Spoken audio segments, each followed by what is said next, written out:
காலேஜில் நான் ஃபஸ்ட்டு அவனை பார்க்கும்போது எப்படின்னா ரோட்டில் தான் பார்த்தேன். ஏன்னா நான் காலேஜ் போயிட்டு இருந்தேன். அப்போ இவன் வந்து பஸ்ஸு மேலே டாப்பு, அதாவது என்னன்னா அப்போ காலேஜ் படிக்கும்போது எல்லாருமே இந்த பஸ்ஸு டாப்பில் வரதெல்லாம் ஒரு கெத்தாக நினச்சி ஒன்று பண்ணுறதுல நம்மளால ஒருத்தன். ஆனால் அவனை பார்க்கும்போது தான் தெரியும் அது எவ்வளோ பயப்படுறான்னு.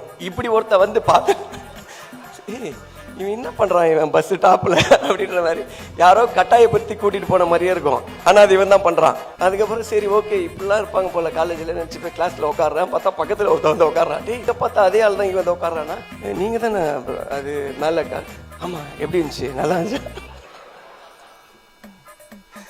சொல்லி. ஸோ காலேஜ்லேருந்து ரொம்ப புரட்சி தனமாக ஏதாவது யோசிச்சுட்டே இருப்பான். தனியாக போய் ஒரு நாள் ஒரு பையன் வரான், கீழே மச்சான் கீழே வந்து யாரோ போராட்டம் பண்ணுறாங்க அப்படின்னா. காலேஜில் என்ன போராட்டம், யாருன்னா இவன் தான்டா சினிஷ் தான் போராட்டம். கீழே போய் பார்த்தா தனியாக நின்றுட்டு இருக்கான்.